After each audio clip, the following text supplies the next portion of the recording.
Welcome to Morning Infusion with Dr. V, where we are intentional about connecting you with other entrepreneurs that have overcome and want to provide value to their audience.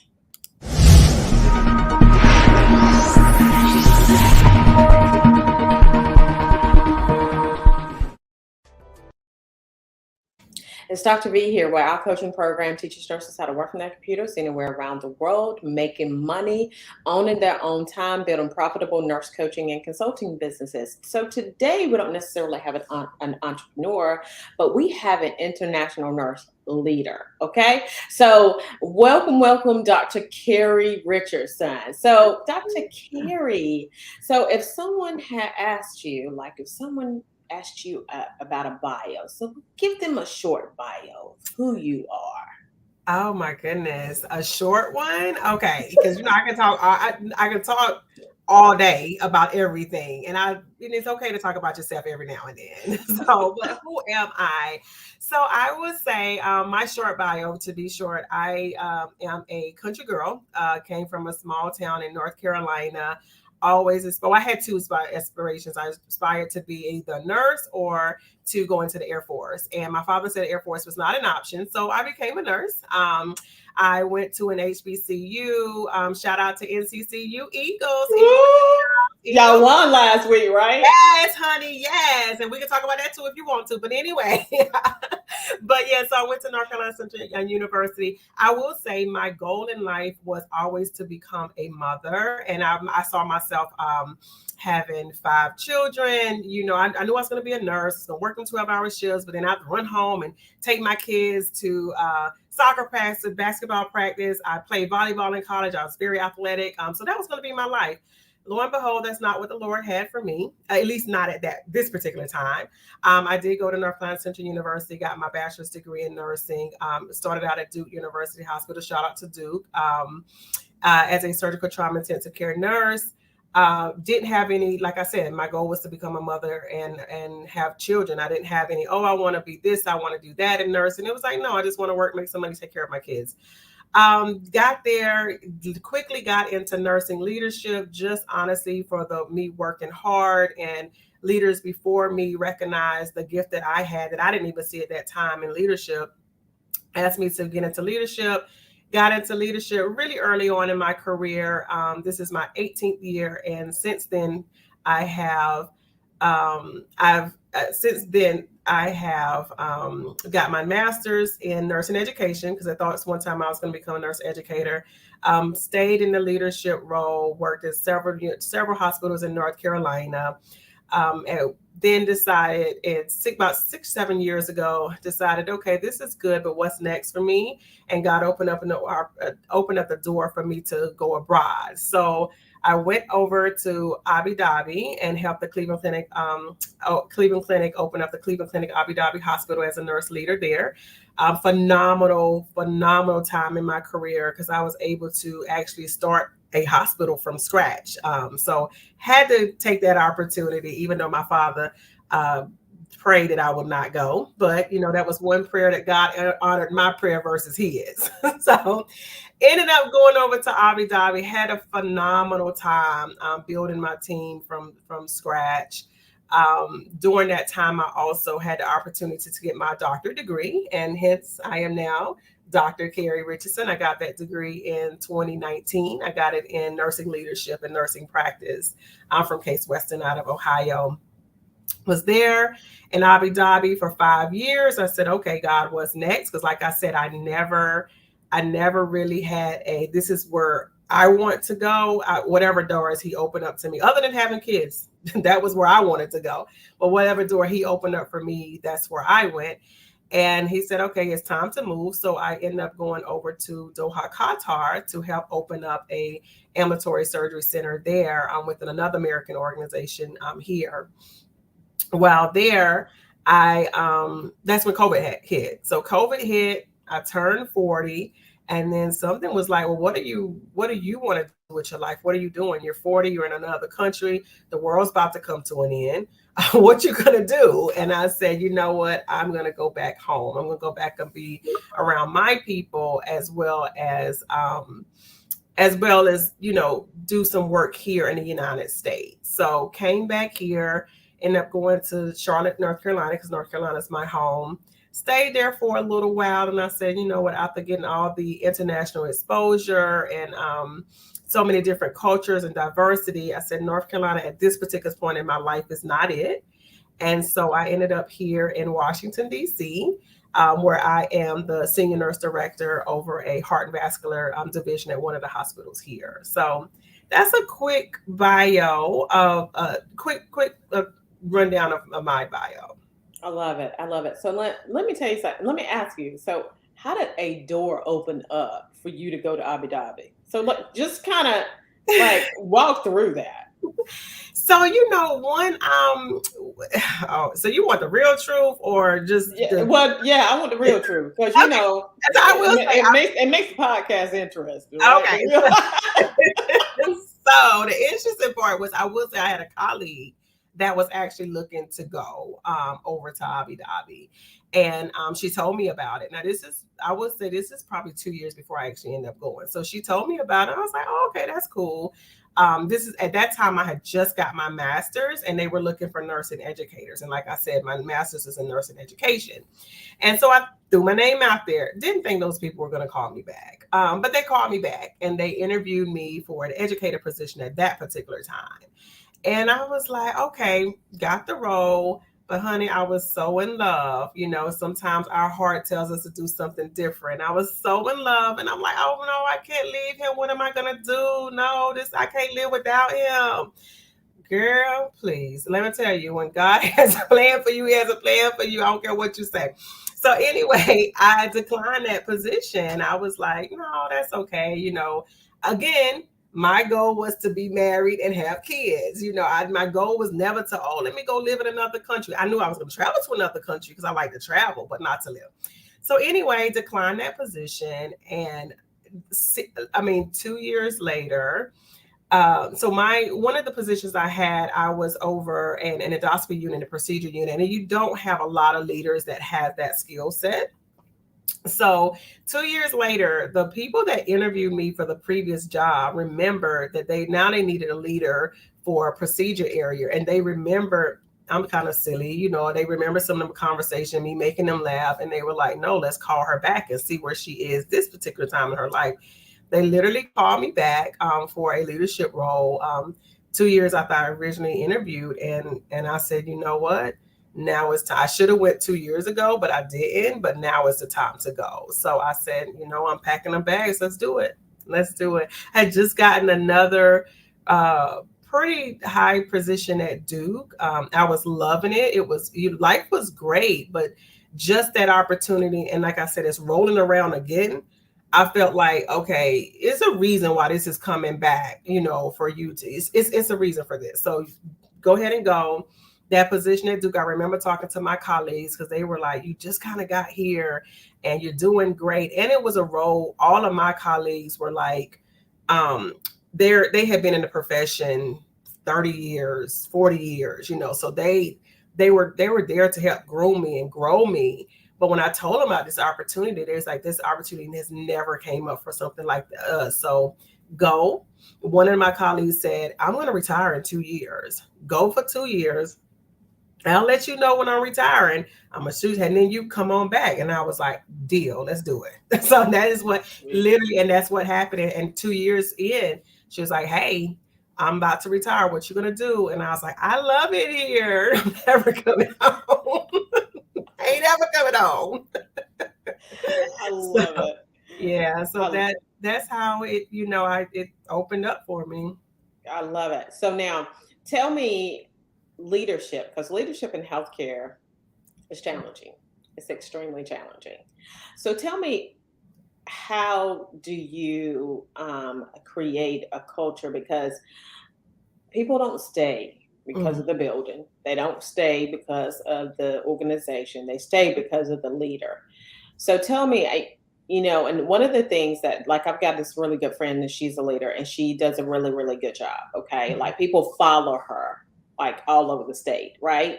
And so tell me some of the things that you do in order to, have a great culture within your organization or within your, like, the people who you lead.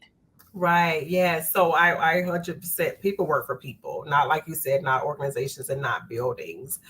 And I think that what I do, and I think what has been very successful with me is number one, I treat people as a person. I treat my leaders and everybody that's, for lack of a better word, under me, or who I'm, responsible for, because I feel like I'm their equal and we work together side by side. I think that number one, having that concept and feeling that way, that people respect me in a different way. And number two is I care about them as a person, not as this is one of the leaders that work under my division, or this is one of the nurses that work under my division. This is Carrie, and she is happens to be a nurse that works here. And when you look at people that way and you try to get to know them, you learn their strengths, you learn their things that they need to work on. You capitalize off those strengths, because that means you give them situations, or you put them in positions where they can be their best version of them, and that helps them to feel more engaged and want to be here. As vice versa, the things that they are working towards, you help them with that journey, but you don't put them in a situation that makes them feel less of, if that makes sense to you. The next thing is you really get to learn what is important to them, and you help them get there. And even if that means for example, I'll give you an example. Once, I have a leader right now, and she really is, struggling with her work-life balance, and making sure she can she's a mother. She wants to get her kids to and from school. Then another in my division, there was more situations like, hey, Carrie, we want to be here, but this is taxing our family, or now I have to take care of my mom, XYZ. So I come together as a team, say, how can we make this work? And my team tell me, hey, we want to go to 4-day week, 4-day work weeks, And I said, okay, we can't say we need to let work less than 40. That's just not going to work. But how can we cram those 40 hours in 4 days? And then we talked about it, we come up with a plan, and I advocated for it. And my leader was like, you know what?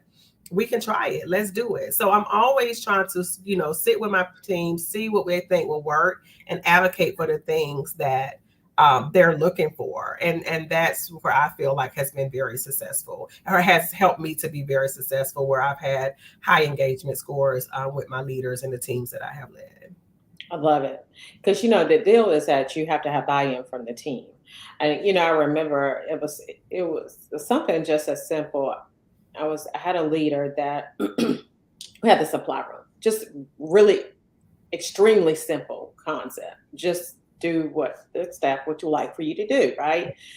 And the supply room that we came from an ER where the supply room was like right there. But then we came to this bigger ER, and we had to walk all the way out the door in order to get to the supply room. So there's much more walking, right? And this supply room, it was a smaller supply room, but it had certain things in there. And that's what she wanted in there. And so they came up with a concept. And of course, it's all the nighttime people, okay? Because they'll come up with some stuff, okay? So they came up with a concept that they wanted to put out the frequently used supplies in this supply room. And so that they didn't have to walk as far, right? Makes sense. Right, it makes sense. And every day she would come in and she would move those supplies back. And I was like, why are you doing that? That doesn't even make sense, as a control pool. And I was like, that makes absolutely no sense. And so having your team have the buy-in, because people say a lot of times that they are all about customer satisfaction. The reality is that you're never going to see a customer. You rarely see a customer. You see your team all the time, right? Right, for sure. Yeah. So you have to pour into your team. If you pour into your team, then your team will pour into your patient, or your team, because your senior director pours into your senior director pours into your team. Right. And then your team pours into their team, and then they pour into the patients. That's it. That's it. That's it. It starts with, if you're whoever you're over, I'm over them, for lack of a better word.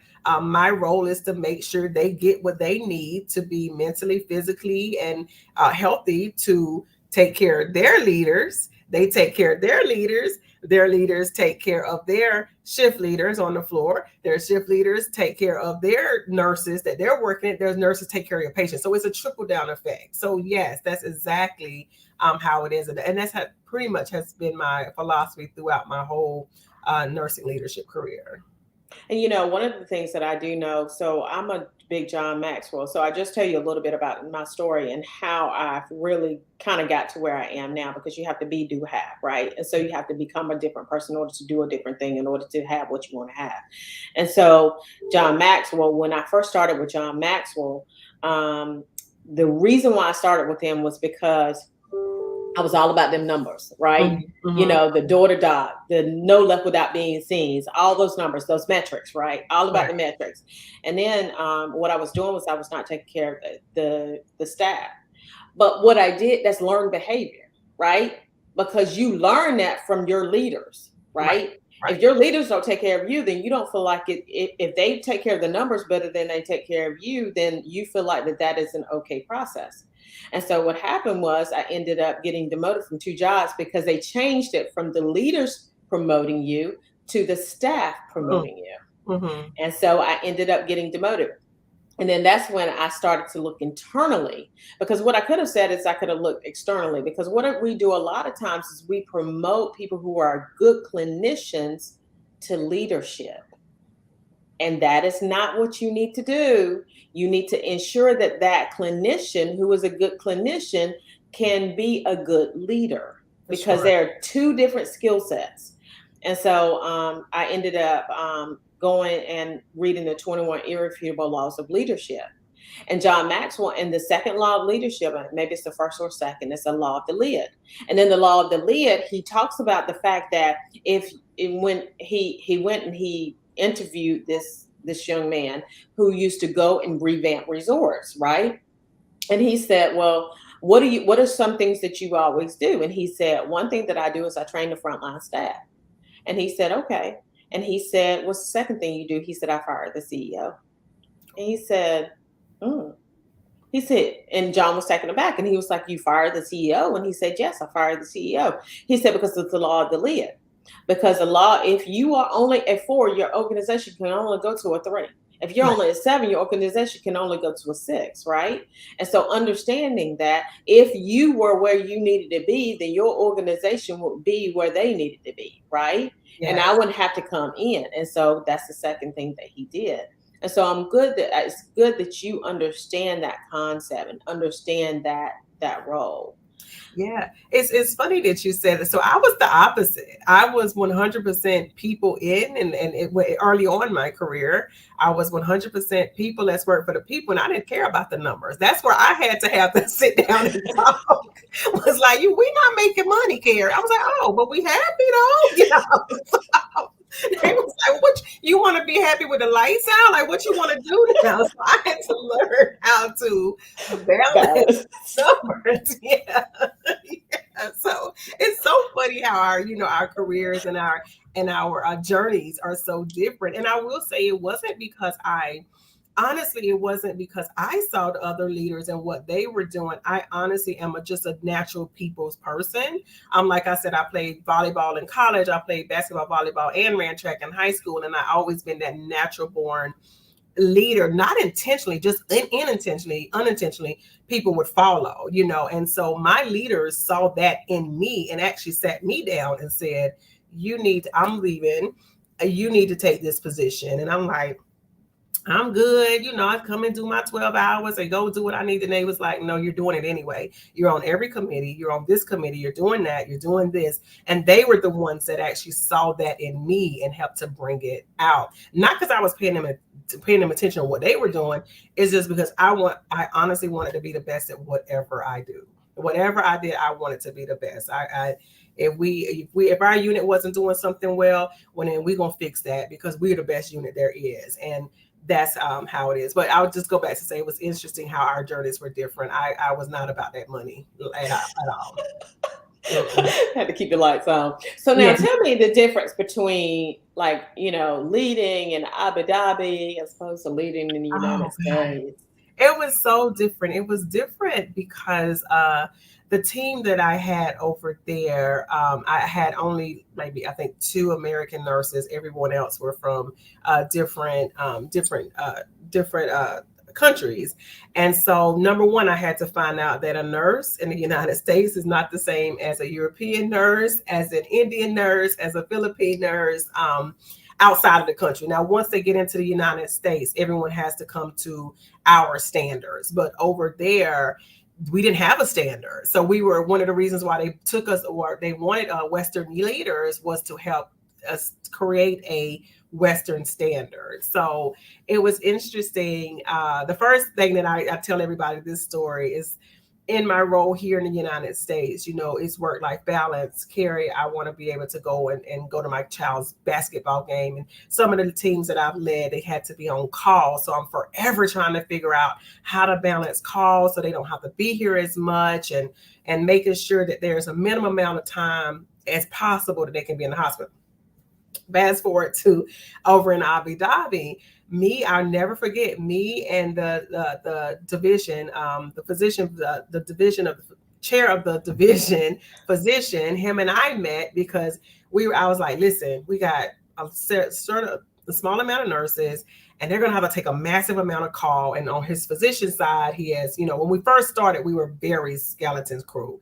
So he was like, he has this amount of doctors, and we're sitting there. I mean, no lie, to like 1 o'clock in the morning, we sitting there trying to figure out how I can balance a schedule where the nurses don't work a lot, and he's trying to figure that out for his physicians. So, I go to work next day. I was like, guys, I think I figured it out. This is what you guys are going to have to do. I'm so sorry. I know it's a lot of call, and I'm just so sorry. And they're looking at me. Now, mind you, they're not, at that particular time, they were not used to, whenever a leader was like a superior figure. So they weren't used to this speak up culture or anything like that. So I'm reading the room and I'm like, what is wrong with these people? I mean, I know sometimes they can't understand my accent, and sometimes I couldn't understand theirs. So we're trying to figure all of this out. And I'm like, well, they didn't understand me. And one brave soul raised her hand and she was like, Carrie, you messing with our money. We don't mind working. And I'm just like, blew my mind. I'm just like, you mean I did all that work last night and y'all wanted me to give you extra hours? Like, what's going on here? And so that made me realize that you can't go to one. It's not one size fit all. You can't go to this team and what you did in the United. I had to take that I just completely get it out of my head and find out, what do y'all need? What works for you? So that was the first thing was, number one, just realizing that not all nursing is equal. So I had to, get back my clinical skills and, go back to some basic nursing principles and get them up to what I would say the American standard. And then the second thing is just everything that I thought, Americans, we know what we want to do. Carrie, I'm going to school for this. I'm going to school for that. Write me a recommendation. Over there, it was a lot more of me mentoring and growing. You're good at this. This is what I think you should do. And giving and helping to instill autonomy, speak up culture, just culture. I mean, it was a lot of kind of what we take for granted over here. They had never seen it. They literally, when I first met some of my nurses, they literally, if I walked in the room, would stand up as if I don't know, Mother Teresa, somebody, I don't know, because we don't stand up not unless, we highly respect somebody, we just don't. So I'm like, listen, what are y'all doing? Don't do that. I am a human being just like you are. So things like that was totally different. And then being that we don't have being that we're away, we don't have our mothers, our sisters, our brothers. So we really became like a truly family, a unit over there. So amazing experience. I had a wonderful time. But those were the key differences than over here. I love it. I love it. It's funny because when I first became a nurse, because I've been a nurse for 30 years. So when I first became a nurse, I apparently probably about 2-3 years prior to then, whenever you walk into the nurse's station, if a physician walked into the nurse's station, then you as a nurse had to get up out of your chair. Right. Oh. And so I said, And so it was really funny because, inevitably I would run into one of the physicians who had been physicians for a long time. Right. And I remember like my last few years, like working on the floor. And this particular nurse, physician, he was a surgeon. And he came into the nurse's station. He was going to log me out of the computer. And I was like, no, you cannot do that. I said, I'm working, okay? I said, I am running behind y'all. All right. I cannot, what we cannot do is lock me out of that computer right now because I need to chart. You know, you can go somewhere else and chart, but this is where my assignment is, and this is where I need to chart, document. And so he didn't like that very much, but he got over it and he moved. That is just so how it is done. Go ahead. I know. I was going to say thank you because you paved the way for the ones that I'm 19 to 20 years in. So 10 years later, I didn't have to deal with that because I don't know. So thank you for going ahead and get that started. Because if you did, Carrie was coming behind you to finish that up for you. What we not gonna do? Okay, yes, this is not. I'm tired of running around here. I just got finished turning and then pooping and calling you because your patient about to die to make sure we feel good. And you want me to get up? No, bro, it don't work like that. So I appreciate you for paving the way for us. Anytime. You're too funny. I love it. This has been a super interesting conversation. You are hilarious. Like everything about you. And I can see why your team absolutely loves you. So you keep doing what you're doing. Just continue to be that leader that we look up to, right? Because leadership in healthcare can be treacherous at times. Yes, for sure. But I think that you have exemplified the true leader that we should have, where there's, the lack of toxicity, where we're not having that bullying and things of that nature. Right. We're just, it's just great. So I'm just super excited. So Thank you. Thank you for being here today. If you want some nurses, so tell them where you work at, because I think they might come work for you. Oh, yes. Come on, honey. I am in Washington, D.C. We are nationally ranked. Our heart and vascular division is nationally ranked. I can't remember, but we're in the top 50 in the United States. I have many positions. You come on over. We have a really good time. So please, the Washington Hospital Center, Washington, D.C., Heart and Vascular, Carrie Richardson, just look me up. I would love to have you. And thank you so much, Dr. Pierce. I really appreciate this platform. And another thing I didn't say in my career, God always links me with people that can, pour into my life and hopefully, can pour into their life. So I thank you for everything that you're doing. I wasn't joking. Thank you for paving the way for what you guys have done, because it's given people like me, an opportunity to have a seat at the table. And as you said, nursing and leadership is very hard right now. And I sit back and I'm thinking, like, how long am I going to do this? But, I also sit back and say, well, if you don't, who will? So I'm here. I'm just here for God to use me, to take me in, and to see whatever door opens up for me next. But right now, I'm here in Washington. I plan on being here for a while. So you guys come on down. That's right. Yeah. I love it. So we will be having a master class. Our master class will be October 12th from 6 until 8 p.m. 2022. And I am super excited to announce that we will be having a live event. It's going to be the Six-Figure Nurse CEO. It's going to be February 24th and 25th. It's going to be in Rocky Mount, North Carolina at the Impact Center. It's going to be absolutely amazing. And so I'm going to, we'll have links as we go on from this point forward. So join us for that event, because it's going to be absolutely amazing. The nurses who have, there will be nurses who will come in that have literally went from 0 to 6 figures in a very short amount of time because of the systematic process that we go through. So it's just going to be an amazing event. So I can't wait to see you there. And so you guys have a phenomenal rest of your day.